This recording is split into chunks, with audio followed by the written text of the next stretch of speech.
नेताजी नमस्कार में आपका स्वागत है। मैं हूं मोहित राज दुबे। आज मैं बात करूंगा बिहार की राजनीति के बारे में। दरअसल बिहार में विधानसभा चुनाव बेहद करीब है। कुछ महीनों के बाद तारीखों का ऐलान हो जाएगा। उससे पहले सभी सियासी दलों ने, क्या एनडीए क्या महागठबंधन ने सियासी बिसात बिछानी शुरू कर दी।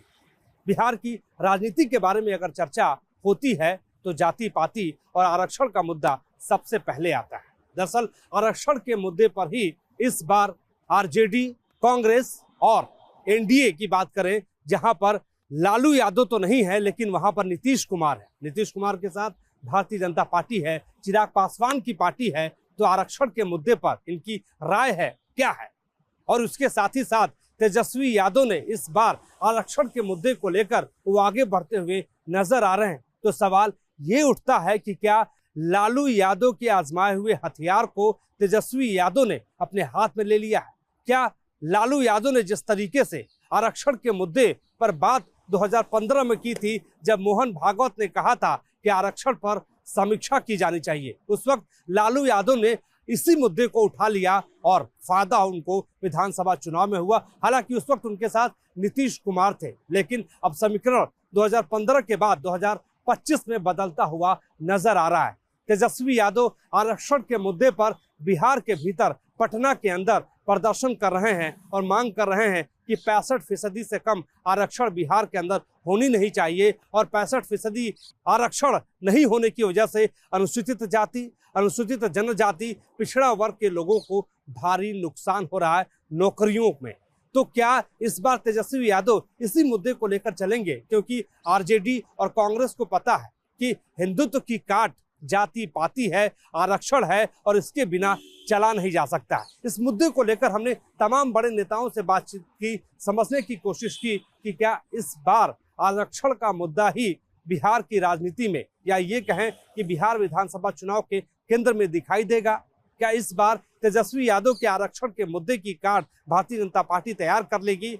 जब तेजस्वी यादव आरक्षण की बात करते हैं तो जेडीयू क्या बात करती है? क्योंकि जेडीयू इस मुद्दे को छोड़ नहीं सकती है और चिराग पासवान की पार्टी एलजेपी, रामविलास पासवान भी इस मुद्दे से इतर भटक नहीं सकती है। लिहाजा हमने इन दोनों नेताओं से भी बात की, दोनों ने खासतौर पे चिराग पासवान से बात की और जेडीयू के राष्ट्रीय कार्यकारी अध्यक्ष संजय झा से भी बातचीत की और समझने की कोशिश की कि इस मुद्दे में आखिर सच्चाई कितनी है और ये मुद्दा किस रूप में किस तरीके से काम करेगा। दरअसल पहले हम आरक्षण के मुद्दे को आपको समझा देते हैं कि बिहार की राजनीति में किस रूप में किस तरीके से चल रहा है। 2022 में तेजस्वी यादव जब बिहार के उप मुख्यमंत्री थे, उस वक्त उन्होंने बिहार के अंदर 65% आरक्षण लागू करवा दिया था और उन्होंने कहा था कि इसके लागू होने के बाद अनुसूचित जाति, अनुसूचित जनजाति, पिछड़ा वर्ग के लोगों के साथ युवाओं को भारी फायदा होगा। लेकिन ये लागू नहीं हो पाया। मौजूदा सूरत हाल में ये इस पर रोक लगा दी गई है और इस रोक इसलिए लगा दी गई है क्योंकि बिहार के पटना हाई कोर्ट से होते हुए सुप्रीम कोर्ट में यह मामला पहुंच गया और वहां पर इस पर रोक लगा दी गई है। एक बार फिर से आरक्षण का जिन जो है, हम ये कहें कि तेजस्वी यादव बाहर निकालते हुए नजर आ रहे हैं और वो लगातार प्रदर्शन कर रहे हैं, लोगों के बीच में पहुंच के भाषण दे रहे हैं, कह रहे हैं कि हम आरक्षण को लागू करेंगे। इस मुद्दे पे हमने चिराग पासवान से बातचीत की। चिराग पासवान मौजूदा सूरत हाल में, मौजूदा वक्त में केंद्रीय मंत्री हैं।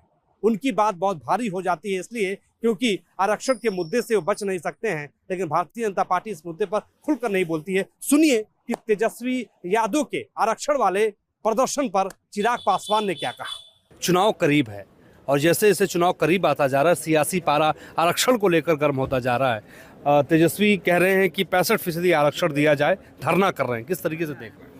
देखिए, मुझे लगता है धरना से ज़्यादा उनको टेक्निकल विषयों पे चर्चा करने की ज़रूरत है।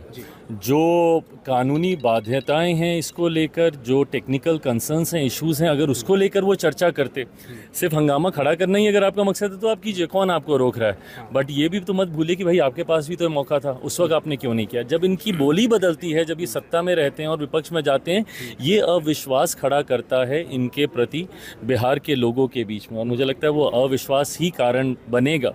अभी कुछ समय के बाद जब बिहार में विधानसभा के चुनाव होंगे, ये अविश्वास ही कारण बनेगा कि कतई ये लोग वापस सत्ता में जीत के नहीं आ रहे, इस बार एक बड़ी जीत के साथ एनडीए गठबंधन पुनः सरकार बनाने जा रहा है। इंडिया गठबंधन जो है आरक्षण और संविधान का मुद्दा बनाता है और ये कहता है कि संविधान और आरक्षण दोनों ही खतरे में हैं। आप क्या समझते हैं, क्या सोचते हैं? 8 महीने हो गए इस सरकार को बने हुए। नैरेटिव विपक्ष के द्वारा यही सेट किया गया था, जवाब देना विपक्ष, और बल्कि जवाब बनता है क्योंकि इन्होंने इतने बड़े स्तर पर ये नैरेटिव सेट किया था। जवाब दें कि भाई कहाँ का संविधान खत्म कर दिया गया, या किसका आरक्षण छीन लिया गया, या कहाँ पर लोकतंत्र की हत्या कर दी गई। एक उदाहरण देना, किसी एक राज्य का ही दे दें कि भाई यहाँ पर आपने लोकतंत्र की आपने हत्या कर दी, या यहाँ पर आपने संविधान की धाराओं को आपने मान्यता नहीं दी, या इसका आपने आरक्षण छीन लिया। एक उदाहरण तो दें ना 8 महीनों में। सिर्फ झूठ बोलना, आरोप लगाना, भाग जाना और उसका लाभ उठाना, ये सोच ही विपक्ष की गलत है। आप नीतियों पर हम लोग को घेरिए, आप हम लोग की कार्यशैली पर घेरिए, पर झूठ बोलकर जनता को भ्रमित कर उसका लाभ उठाना ये कतई लोकतंत्र का हिस्सा नहीं है। लेकिन चिराग जी, तेजस्वी यादव ये कह रहे हैं कि 20 साल का खटारा इंजन गाड़ी अब चलेगी नहीं बिहार में, क्या कहेंगे? मानव बुद्धि की तुलना जब कोई एक मशीन से करता है, ये उनकी बुद्धि के ऊपर भी सवाल उठाता है। भाई गाड़ी 20 साल की समझ में आती है कि वो खटारा हो सकती है, बट एक मानव बुद्धि वहाँ से अनुभव हासिल करने लगती है, आगे बढ़ने लगती है। और ऐसे में मैं मानता हूँ कि मुख्यमंत्री नीतीश कुमार जी के पास वो अनुभव है जो बिहार जैसे राज्य को चलाने के लिए, उसको विकसित बनाने के लिए ज़रूरी है। एक आखिरी सवाल मैं पूछूंगा। पिता कहते हैं कि लालू जी कहते हैं कि स्वागत है नीतीश का, बेटा कहते हैं कि ज़रूरत नहीं है पार्टी में। हाँ, इस तरीके की बयानबाजी बिना मतलब के आपको, आपके परिवार को, आपके गठबंधन को ही के भीतर ही मतभेद को दर्शाता है और प्रश्न उठाता है। ऐसे में मुझे लगता है कि क्लैरिटी पहले उनको गठबंधन के भीतर चाहिए। हम लोगों की चिंता बाद में करें, पहले अपने गठबंधन को संजो के रख लें। कोई नया अलाई तो आना बहुत दूर की बात है, जो एग्जिस्टिंग है, जिसमें मैं कांग्रेस की प्रमुखता से बात कर रहा हूँ, चुनाव तक उन्हीं को रिटेन करके रख लें, यही बहुत बड़ी उपलब्धि होगी महागठबंधन के लिए। चिराग पासवान सीधे तौर पर ये बात कह रहे हैं कि वो आरक्षण के खिलाफ नहीं है, लेकिन भारतीय जनता पार्टी 65% के आरक्षण वाले तेजस्वी यादव के बयान पर, प्रदर्शन पर कोई साफ बयान नहीं दे पा रही है। लेकिन हमने जेडीयू के राष्ट्रीय कार्यकारी अध्यक्ष संजय झा से बातचीत की। संजय झा यही कह रहे हैं कि जब नीतीश यादव मुख्यमंत्री थे और तेजस्वी यादव डिप्टी सीएम थे, उस वक्त ही तो इसे लागू किया गया था। सुन लीजिए उनकी बात। आरक्षण की राजनीति बिहार में तो होती है। तेजस्वी यादव धरना दे रहे हैं, प्रदर्शन कर रहे हैं कि 65% आरक्षण को लेके किस तरीके से देख रहे हैं आप? देखिए, जब उनका सरकार था उनको परेशानी होती है जब उनके समय का बात करते हैं। आरक्षण न महिला को था, न दलित को था, न अति पिछड़ा को था। पंचायत में जी नहीं था। नीतीश कुमार जी 2005 में आए, 2006 में पहली बार दलित को आरक्षण पंचायत में मिला, अति पिछड़ा को आरक्षण पंचायत में मिला, और 50% महिलाओं का आरक्षण पंचायत में मिला। अब 4 या 5 चुनाव हो चुका है। उस आरक्षण का फायदा कितनी बड़ी संख्या में लोगों को मिला है, वो नीतीश कुमार जी का देन है।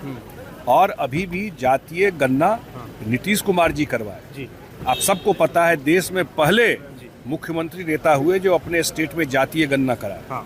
जातीय गणना को उन्होंने अनाउंस कर, माने पब्लिक किया, और उस पर जो अफर्मेटिव एक्शन लेना था वो उन्होंने अफर्मेटिव एक्शन लिया, और 50% से 65% आरक्षण उन्होंने किया कैबिनेट में ले जाकर।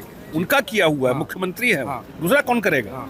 लेकिन कुछ लोग कोर्ट गए, मैटर सब जुडिस है, एक बार फैसला आ जाए उसी का इंतजार हम लोग कर रहे हैं। लेकिन तेजस्वी एक बार फिर से कह रहे हैं नीतीश जी की कोई ज़रूरत नहीं है, और नीतीश जी जब मुख्यमंत्री थे तो डिप्टी सीएम बने थे।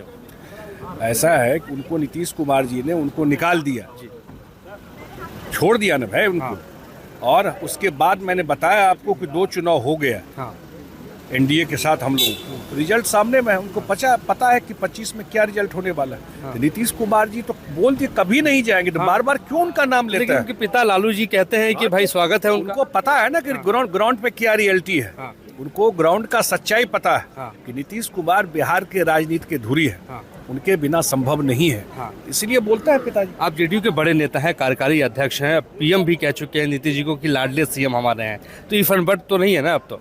बार मुख्यमंत्री जी के नेतृत्व में हम लोग चुनाव लड़ने जा रहे हैं, सिंपल बात है। इन दोनों ही नेताओं को ये पता है कि आरक्षण के साथ ही बिहार की राजनीति की जा सकती है। जिसने आरक्षण पर बात नहीं की वो बिहार की राजनीति से बाहर हो जाएगा, जनता उसे बाहर कर देगी। क्योंकि आरक्षण पर समीक्षा की बात करके मोहन भागवत एक बार, और मोहन भागवत के बयान के बाद भारतीय जनता पार्टी को उसकी खामियाजा भुगतना पड़ा था। मौजूदा सूरत हाल में आरक्षण की बात राहुल गांधी भी करते हुए नजर आते हैं। राहुल गांधी ये कहते हैं कि जिसकी जितनी आबादी उतनी भागीदारी, उसको लेकर राहुल गांधी भी पटना में कई बार सम्मेलन कर चुके हैं, कई बार वहां पर जाकर अति पिछड़ा के लोगों से मुलाकात कर चुके हैं, दलितों से मुलाकात कर चुके हैं और वे कहते हैं कि संविधान को लेकर जो खतरा है वो भारतीय जनता पार्टी से है और संविधान हम बचाएंगे। यानी संविधान बचाने के साथ साथ वो ये मैसेज देने की कोशिश करते हैं कि दलितों के साथ वो खड़े हैं।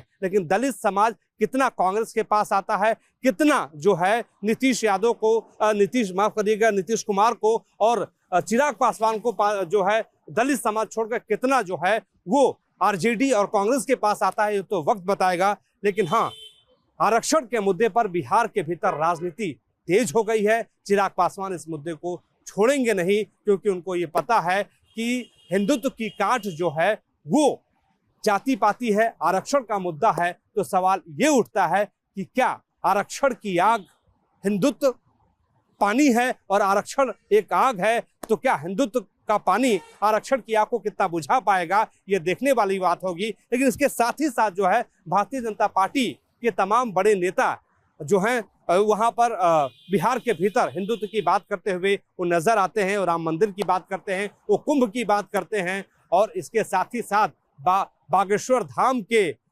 प्रमुख आचार्य जो हैं धीरेन्द्र शास्त्री भी वहां जाकर जो है लोगों से मिलते हैं। लोगों से मिलने का मतलब ये है कि वो अपनी सभा लगाते हैं, अपने भक्तों से मुलाकात करते हैं। श्री रविशंकर भी वहां पे जाते हैं, वो भी हिंदुत्व की बात करते हैं। तो तमाम संतों का पहुंचना, मोहन भागवत आरएसएस प्रमुख जो हैं वो भी बिहार के भीतर, पटना के भीतर जाते हैं, अपने लोगों से मुलाकात करते हैं। तो सवाल यही उठता है कि भारतीय जनता पार्टी का जो हिंदुत्व का कार्ड है, क्या वो जाति पाति के कार्ड के सामने और आरक्षण के कार्ड के सामने फेल हो जाएगा? ये तो वक्त बताएगा। आज के लिए बस इतना ही। हमारे सहयोगी सुभाष चंद्र के साथ मुझे दीजिए इजाजत। नमस्कार।